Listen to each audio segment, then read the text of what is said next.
नमस्कार दोस्तों, आइए बात करते हैं बिटकॉइन के बारे में। बिटकॉइन क्या चीज़ है, इसको क्यों बनाया गया, किस लिए बनाया गया, इसके क्या एडवांटेजेस हैं, क्या डाउनसाइड्स हैं, इंडिया में बिटकॉइन लीगल है या नहीं है, बिटकॉइन में इन्वेस्टमेंट कैसे करनी है, आपको करनी चाहिए या नहीं करनी चाहिए, इन सब चीज़ों के बारे में मैं आपको इस वीडियो में बताना चाहूँगा।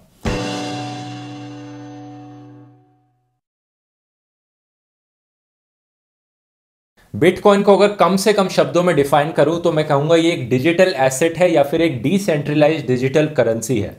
डिजिटल एसेट से मेरा मतलब है, एसेट आपको पता ही होगा, कोई भी वो चीज़ होती है जिसकी एक वैल्यू होती है। जैसे कि आपका घर हो गया, आपकी गाड़ी हो गई, आपका गोल्ड हो गया। इन सारी चीज़ों को आप मार्केट में बेचोगे तो आपको इसके बदले पैसे मिलेंगे, क्योंकि लोग मानते हैं इनकी वैल्यू है। तो बिटकॉइन भी एक ऐसी चीज़ है, बिटकॉइन भी एक एसेट है जिसको आप बेचोगे तो आपको पैसे मिल जाएंगे इसके बदले। लेकिन ये एक डिजिटल एसेट है, क्योंकि ये गोल्ड की तरह, आपकी घर की तरह, आपकी गाड़ी की तरह फिजिकली अवेलेबल नहीं है। आप इसे छू नहीं सकते, आप इसे देख नहीं सकते, ये बस एक हार्ड डिस्क के अंदर डिजिटल है। ये करेंसी इसलिए क्योंकि आप इसे एक पेमेंट सिस्टम की तरह भी यूज कर सकते हो। आपको दुनिया भर में किसी को भी पे करना हो तो आप बिटकॉइन से भी पे कर सकते हो। डिसेंट्रलाइज्ड इसलिए क्योंकि इस पर कोई एक अथॉरिटी अपना कब्जा जमा के नहीं रखती है। जैसे जो बाकी करेंसीज होती हैं हमारी, रुपीज, डॉलर्स, इन सब के ऊपर एक सेंट्रल अथॉरिटी है। रुपी के ऊपर है reserve bank of India. Reserve bank of India decide करता है कि रुपीस की वैल्यू क्या होगी और कितने नोट छपने चाहिए। ऐसा बिटकॉइन के साथ नहीं है। बिटकॉइंस की जो वैल्यू है वो सिर्फ जितने सारे लोग यूज कर रहे हैं बिटकॉइंस को, वो डिसाइड करता है कि बिटकॉइन की एग्जैक्ट वैल्यू क्या होगी। कोई भी एक आदमी या कोई ऑर्गेनाइजेशन बिटकॉइंस को कंट्रोल नहीं करती है और ना ही फ्यूचर में कर सकती है। तो कल को कोई भी ये खड़े होकर डिसाइड नहीं कर सकता कि आज रात से सारे बिटकॉइंस को डिमोनेटाइज कर दिया जाएगा। बिटकॉइंस को बनाया गया है सतोशी नाकामोटो नाम के एक आदमी ने। ये कौन है, कहां रहता है, क्या करता है, किसी को नहीं पता। ये एक एनोनिमस आदमी है। ये भी नहीं पता लोगों को कि ये एक ही आदमी है या एक से ज्यादा लोग हैं, ग्रुप है लोगों का जिन्होंने बिटकॉइन को बनाया है। बिटकॉइन को क्यों बनाया गया, इसके पीछे कहीं ना कहीं सबसे बड़ा कारण था 2008 की फाइनेंशियल क्राइसिस, जिसमें बैंक्स की गलतियों की वजह से बैंक्स डूब गए और लाखों करोड़ों लोगों को दुनिया भर में नुकसान उठाना पड़ा। बैंक्स की खुद की गलतियों से बैंक्स डूबे, जिसका नुकसान हर एक आम आदमी और एक आम टैक्स पेयर को चुकाना पड़ा। उसके बाद से लोगों को लगने लगा कि कब तक हम बैंक्स के भरोसे पे रहेंगे। तो बिटकॉइंस के जो फाउंडर्स थे उन्होंने यही बोला था कि बिटकॉइंस को बनाने के पीछे यही पर्पस है कि हम बैंक से और सरकार से दूर हटके एक डिसेंट्रलाइज सिस्टम बनाना चाहते हैं जिसको ये लोग कंट्रोल नहीं करेंगे। क्योंकि बैंक्स की गलती होती है तो पूरी इकोनॉमी डूब जाती है, वहां पे सरकार कुछ गलती करती है तो पूरी इकोनॉमी डूब जाती है। लेकिन अगर एक बिटकॉइन जैसा डिसेंट्रलाइज सिस्टम होगा, किसी एक आदमी और किसी एक ऑर्गेनाइजेशन की गलती की वजह से पूरा फाइनेंशियल सिस्टम क्रैश नहीं कर जाएगा। यही चीज मैंने आपको आधार वाले वीडियो में ही बताई थी दोस्तों। जहां पर भी एक सेंट्रलाइज्ड डेटाबेस होता है या एक सेंटर वन पॉइंट होता है कंट्रोल का, उस चीज का फेलियर होना बहुत आसान होता है, उस चीज को हैक करना बहुत आसान होता है। और जहां पे हम डिसेंट्रलाइजेशन ले आते हैं, उस पर कोई एक पॉइंट नहीं होता जहां से हैक हो सकती है, उस पर कोई एक पॉइंट नहीं होता जहां से फेलियर हो सकता है।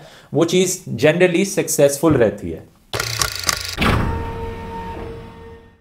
बिटकॉइन के लीगल स्टेटस को लेकर बहुत गलत खबर फैलाई गई है हमारे देश भर में, स्पेशली इस बजट 2018 के बाद। लेकिन सच ये है दोस्तों, बजट 2018 में अरुण जेटली साहब ने, हमारे फाइनेंस मिनिस्टर जी ने, यह कहा था कि बिटकॉइन एक लीगल टेंडर नहीं होगा। इसका मतलब आप किसी दुकान में जाते हैं, किसी रेस्टोरेंट में खाना खाने जाते हैं तो वहां पे आप बिटकॉइन से पे नहीं कर सकते हैं, जो कि बड़ी ऑब्वियस सी बात है। गोल्ड कॉइन भी कोई एक लीगल टेंडर नहीं है हमारे देश में, प्रॉपर्टी भी कोई लीगल टेंडर नहीं है हमारे देश में। लेकिन ये सारी चीजें फिर भी लीगल हैं। बिटकॉइन भी बिल्कुल ऐसे ही है, बिटकॉइन को इलीगल नहीं कर दिया गया है। बिटकॉइन की ट्रेडिंग 100% लीगल है हमारे देश में। बिटकॉइन को एक्सचेंज करना भी लीगल है, बस आप इसे एक पेमेंट सिस्टम की तरह यूज नहीं कर सकते हैं। अगर आप बिटकॉइंस को खरीदना चाहते हैं दोस्तों, या इनमें ट्रेडिंग करना चाहते हैं, इनमें इन्वेस्ट करना चाहते हैं, तो इसका सबसे आसान तरीका है कि आप एक क्रिप्टो करेंसी एक्सचेंज सर्विस को यूज कर लें। एक्सचेंज सर्विसेज ऐसी वेबसाइट्स या ऐसी ऐप या एक प्लेटफॉर्म कह लो, ऐसे प्लेटफॉर्म्स हैं जिन पे आप रुपीस को बिटकॉइंस में चेंज कर सकते हैं या बिटकॉइंस को रुपीस में चेंज। और अगर आप ट्रेडिंग करते हैं बिटकॉइन में तो इसमें जो टैक्सेस लगेंगे हमारे देश में, वो बिल्कुल किसी और एसेट की तरह लगेंगे। शॉर्ट टर्म कैपिटल गेन्स और लॉन्ग टर्म कैपिटल गेन्स, यही टैक्सेस जो किसी और एसेट पे लगते हैं, यही आपके बिटकॉइन पर भी लगेंगे। लेकिन एक चीज मैं जरूर कहना चाहूंगा, गवर्नमेंट ऑफ इंडिया ने अपना स्टांस पूरा 100% डेफिनेट नहीं करा है अभी तक। उन्होंने कहा है वो साल के एंड तक बिटकॉइन की जितने भी रूल्स एंड रेगुलेशंस है वो ले आएंगे, वो क्या लीगल फ्रेमवर्क बनाना चाहते हैं इसके अकॉर्डिंग। पूरी दुनिया भर में बेसिकली देखा जाए तो ज़्यादातर कंट्रीज इसको एक्सेप्ट कर रही हैं बिटकॉइन को। यूएसए में बिटकॉइंस को किसी भी और स्टॉक्स की तरह रेगुलेट किया जाता है। जापान में बिटकॉइन एक लीगल टेंडर है, आप कहीं भी इस पे कर सकते हैं। जर्मनी में तो आप इसे घर भी खरीद सकते हैं और स्विट्जरलैंड में तो आप टैक्सेस भी पे कर सकते हैं बिटकॉइन से।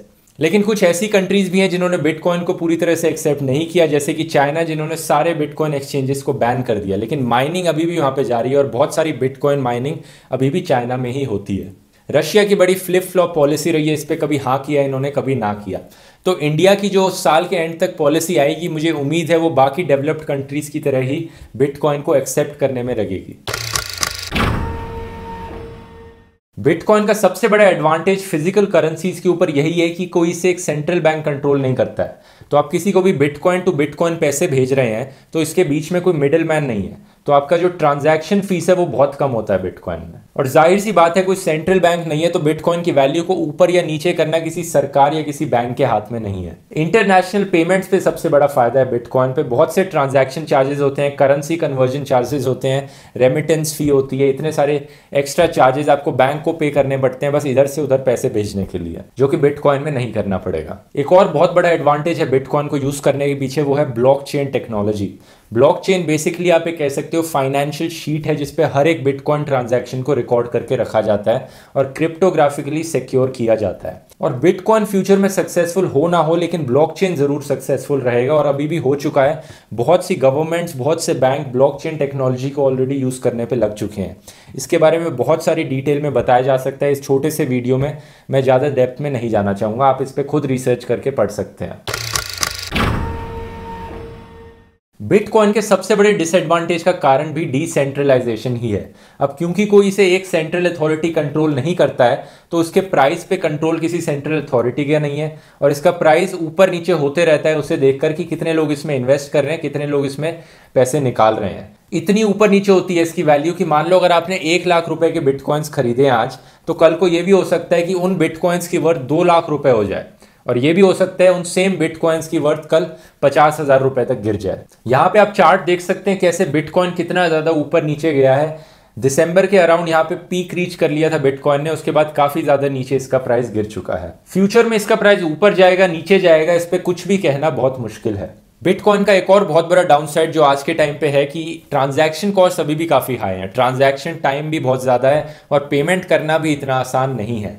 लेकिन ये चीज़ें ऐसी हैं जो धीरे धीरे सॉल्व होती रहती हैं, ट्रांजैक्शन प्रोसेस तेज होते रहता है जैसे जैसे बिटकॉइन के रेगुलरली अपडेट्स आते रहते हैं। कुछ लोग आर्ग्यू करते हैं कि बिटकॉइन की वजह से इलीगल काम को बढ़ावा मिला है, जो क्रिमिनल्स हैं वो अपने इलीगल काम करने के लिए बिटकॉइंस में ट्रांजैक्शन करते हैं ताकि उनकी आइडेंटिटी छुप जाए इससे।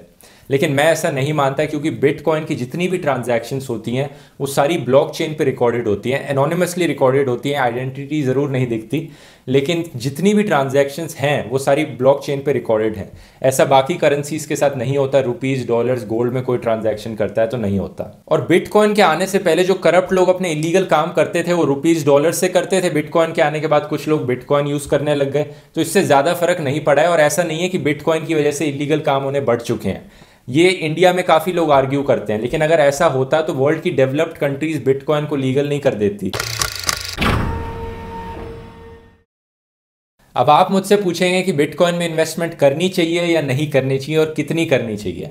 देखिए, मैं कोई इन्वेस्टर तो हूँ नहीं, मैंने आज तक स्टॉक मार्केट में कभी पैसे नहीं लगाए हैं, लेकिन बिटकॉइन में ज़रूर थोड़े पैसे लगाए हैं। लेकिन मैंने इतने ही पैसे लगाए हैं जितने मैं अफोर्ड कर सकूँ लूज़ करना। तो सबसे पहली सजेशन तो मेरी यही है कि आप सिर्फ इतने ही पैसे इन्वेस्ट कीजिए कि कल को वो बिल्कुल ज़ीरो भी हो जाए तो आपको कोई प्रॉब्लम नहीं होगी, आपको ज़्यादा बुरा भी नहीं लगेगा। और बिटकॉइन में आप क्यों इन्वेस्ट करें, इसके पीछे रीज़न होना चाहिए कि आप इसमें बिलीव करते हैं कि ये एक ऑल्टरनेटिव फाइनेंशियल सिस्टम बना सकता है, एक ऑल्टरनेटिव वर्ल्ड वाइड करेंसी बना सकता है। यहाँ पे हमारी रुपीज़, डॉलर्स, यूरोज, ये सारी करेंसीज हैं और यहाँ पे एक बिटकॉइन करेंसी की भी जगह है दुनिया में। हम ऐसे सिस्टम को भी यूज़ कर सकते हैं जो दुनिया भर में ट्रांजैक्शन कर सकता है बिना किसी मिडिल मैन को यूज़ करें। सबसे इंपॉर्टेंट रीज़न यही होना चाहिए बिटकॉइन में इन्वेस्ट करने का। अब कुछ लोग इसमें एसेट की तरह भी पैसे इन्वेस्ट करते हैं, जैसे कि होप करते हैं कि उनके पैसे डबल हो जाएंगे कुछ टाइम बाद, जैसे कि गोल्ड में इन्वेस्ट करने के बाद हो जाते हैं, प्रॉपर्टी में इन्वेस्ट करने के बाद हो जाते हैं, लेकिन इसकी कोई गारंटी नहीं है कि ये डबल हो जाएंगे फ्यूचर में या नीचे गिर जाएंगे। तो इस रीज़न पे आपको ज़्यादा भरोसा नहीं करना चाहिए। कुछ लोग ये भी मानते हैं कि बिटकॉइन फ्यूचर बनेगा करेंसी सिस्टम का, बाकी सारी करेंसीज को या तो रिप्लेस कर देगा या फिर उनके साथ ऑल्टरनेटिवली वो भी एग्जिस्ट करेगा और दोनों टाइप की करेंसीज को यूज़ किया जाएगा। मेरा ऐसा मानना है कि बिटकॉइन चाहे फ्यूचर में रहे ना रहे, लेकिन इनमें से एक क्रिप्टो करेंसी तो पक्का पक्का रहेगी। ब्लॉकचेन तो फ्यूचर में रहेगा ही, और बाकी सारी करेंसीज, गवर्नमेंट्स, बैंक्स इस ब्लॉकचेन को ऑलरेडी यूज़ करना शुरू कर चुके हैं। और क्योंकि ब्लॉकचेन का जो फेस है वो आज के टाइम पे बिटकॉइन है, इसलिए मुझे भी उम्मीद है कि बिटकॉइन काफ़ी सक्सेसफुल होगा फ्यूचर में।